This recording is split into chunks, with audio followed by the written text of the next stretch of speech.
saya akan sedikit berbagi apa sih sebenarnya faktor-faktor yang mempengaruhi sakit stroke, asam lambung. Ada yang tahu asam lambung, Bu? Mah? Pak? Tahu sumbernya dari mana? Dari lambung. Dari lambung ya. Memang betul ya, sakit lambung nggak mungkin dari kaki ya. Nah, jadi semuanya sumbernya kadang-kadang kita nggak paham, betul nggak? Ya. Kenapa ada asam urat, betul nggak? Ya. Kenapa ada asam lambung? Sedangkan zaman dulu banyak yang nggak punya penyakit itu, betul nggak kira-kira? Ya. Ya, bapaknya bapak dulu, ya kan? Itu kupingnya pendengarnya bagus, betul nggak? Betul. Nah, terus matanya nggak pakai kacamata, ya kan? Nah, bapak umurnya berapa? 82. 82. Udah pakai kacamata belum? Belum. Belum, masih bisa baca tanpa kacamata. Ya. Nah, umur 80-an. Lah ya kadang-kadang Pak umur yang masih 25, 35 udah kacamatanya udah tebel, betul nggak? Betul. Nah, kenapa? Karena beda nutrisi. Dulu bapaknya waktu masih bayi tidak dirusak oleh makanan kimia. Nah, kenapa sekarang umur-umur yang baru 13, 15, 20 rusak? Karena sebenarnya dari janinnya udah rusak. Paham ya? Jadi nenek-nenek dulu tuh kenapa sehat-sehat? Karena dari mulai janinnya udah makan herbal. Lah kita belum apa-apa udah dikasih kimia, betul nggak? Sakit, orang tuanya sakit sedikit langsung suntik. Sakit sedikit langsung suntik, lagi ngandung tuh.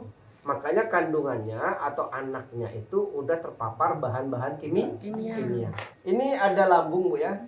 Lambung. Di sini ada pankreas. Di sini ada usus. Nah, ternyata Bapak Ibu sekalian, pola makan yang sehat adalah 80% yang harus kita makan adalah pH basah. pH basah ini yang sifatnya mudah busuk seperti sayur, buah, ikan laut. Satu hari kita harus makan buah itu 3 macam. Satu hari. Ibu berapa macam? Tidak sama sekali. Oke. Nah, terus Pak, 20%-nya pH asam. Karena asam juga harus tetap masuk di dalam tubuh kita karena dia akan mengandung yang namanya kolesterol. Kolesterol itu butuh. Kalau nggak ada kolesterol kita bisa drop. Karena kolesterol itu adalah oli di dalam tubuh kita. Yang banyak orang-orang takut, betul nggak? Padahal nggak perlu takut. Kolesterol itu adalah kebutuhan dalam diri kita. Cuman kenapa dia bisa berbahaya? Karena adanya LDL yang sehingga membawa kolesterol tadi menjadi penyumbatan. Makanya kalau kuduk-kuduk tidak berat itu ya, itu bukan kolesterolnya tapi LDL-nya yang berbahaya. Nah, faktornya dari mana saja adalah yang ini akan saya bahas. Nah, 20% yang kita konsumsi adalah asam. Tidak boleh kebanyakan. Nah, asam ini apa? Yang mudah basi. Contohnya nasi, santan, susu, mie, daging, minyak, dan lain-lain. Nah, kalau saya tanya sama ibu, sama bapak dalam ruangan ini, banyak makan nasi apa sayur? Nasinya satu piring, ya kan? Ya. Sayurnya sedikit. Nah, sayurnya malah disantan, betul nggak? Terus makan ikan, makan Pak, tapi digoreng sampai kering sehingga kolagennya nggak ada lagi, sehingga menjadi sampah, nggak ada lagi bentuknya makanan, tapi di dalam tubuh sudah jadi sampah. Tidak ada lagi yang namanya gizi sama sekali. Jadi masak ikan yang benar gimana? Rebus dulu, sudah matang, goreng 3 detik kiri, 3 detik kanan. Paham maksudnya? Paham. 3 detik tak, balik lagi tak, angkat. Itu yang benar. Nah, jadi pertanyaannya, hampir ternyata yang kita makan sayur kita santan, betul nggak? Betul. Ya, terus ikan laut kita minyakin, kadang-kadang santan juga. Sehingga apa yang terjadi? 100% yang kita konsumsi adalah asam, betul nggak? Betul. Nah, hampir yang kita makan sehari-hari asam. Akhirnya apa? Kita pun ngunyah harus 33 kali. Ini 3 kiri, 3 kanan gol. Betul nggak kira-kira Pak? Tiga kiri, 3 kanan telan. Akhirnya apa? Makanan tadi menumpuk di usus dengan tidak baik. Nah, terus apa yang terjadi? Habis makan kadang-kadang tidur. Suka makan malam. Ya, ada yang bisa makan malam? Enggak ada ya. Cuman makan di malam hari itu berbahaya sekali karena habis makan kita tidur, Pak. Nah, kalau tidur usus kita itu nggak kerja. dia melintang. Nah kalau sudah melintang, usus kita itu tadi, akhirnya makanan yang kita makan tadi membusuk. Akhirnya timbullah gas di lambung yang disebut gastrik. Makanya habis makan kata kita kenyang, padahal bukan kenyang. Yang kita makan tadi sifatnya terlalu banyak asam. Nah berapa tahun umur ibu sekarang, polanya macam ini terus, sehingga akan terjadi 3 asam. Yang pertama asam lambung. Nah kalau udah asam lambung pasti sering sakit ke kepala, migrain lah mulai, betul nggak? Betul. Kalau sakit kepala apa yang dilakukan? Makan obat sakit kepala yang di warung, Paramed. betul nggak? Ya Betul. sejenis itu kan. Nah makan yang mek tadi, ujung-ujungnya liver kita rusak. Liver kita rusak, akhirnya detak jantung pun bermasalah. Makanya kok seringnya setelah makan itu kok nggak enak ya badan, rasanya menggigil segala macam. Itu faktor dari obat kimia terlalu banyak tadi. Nah kalau sudah makan obat asam lambung akhirnya obat sakit kepala terlalu banyak, ternyata lambung makin lama makin parah kan. Akhirnya diperiksalah ke dokter, ternyata kena asam lambung. Akhirnya makan obat sakit kepala dan obat lambung. Berarti ada 2 obatnya nih. Satu penyakit kadang-kadang 3 pil, betul nggak? Betul. Tambah lagi obat sakit kepala tadi 1 pil udah 4 pil sekali makan. Kelamaan ternyata ginjalnya juga bermasalah, pinggang sering sakit karena makan obat pil terlalu banyak.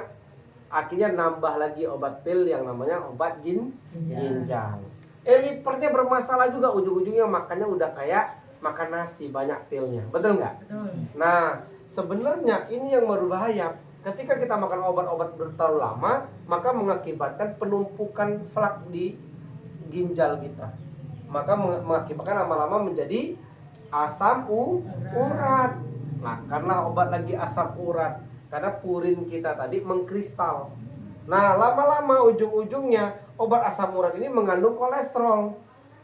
Makanya rata-rata orang yang asam urat ujung-ujungnya kolesterol. Nah ujung-ujungnya kena asam lambung, asam urat dan kolesterol. Nah ujung-ujungnya apa? Stroke, kencing manis, karena obat tensi mulai masuk, betul nggak? Betul. Nah inilah yang mengakibatkan Bapak Ibu sakit yang diderita saat ini.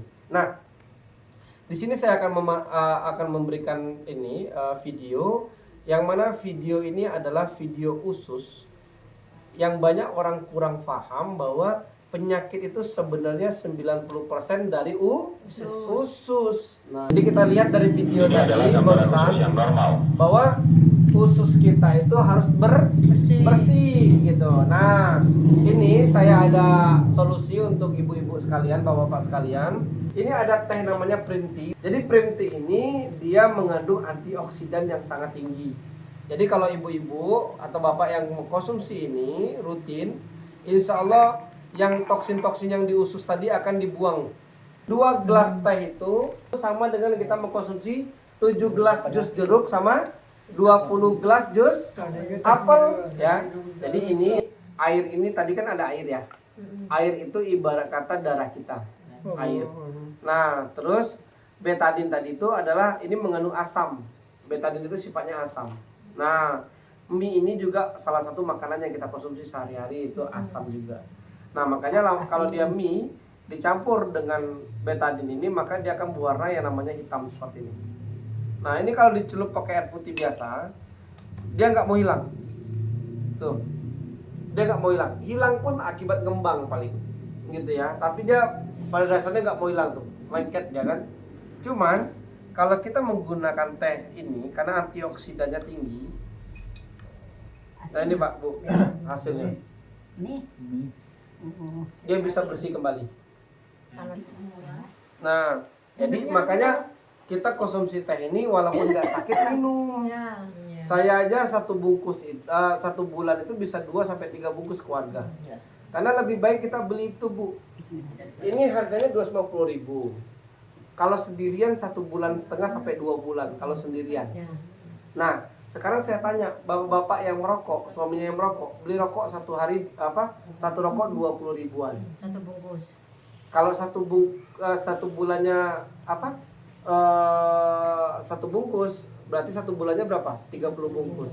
600.000 beli racun. Terus racunnya ditiup-tiupin ke anak istri. Ya, Mm.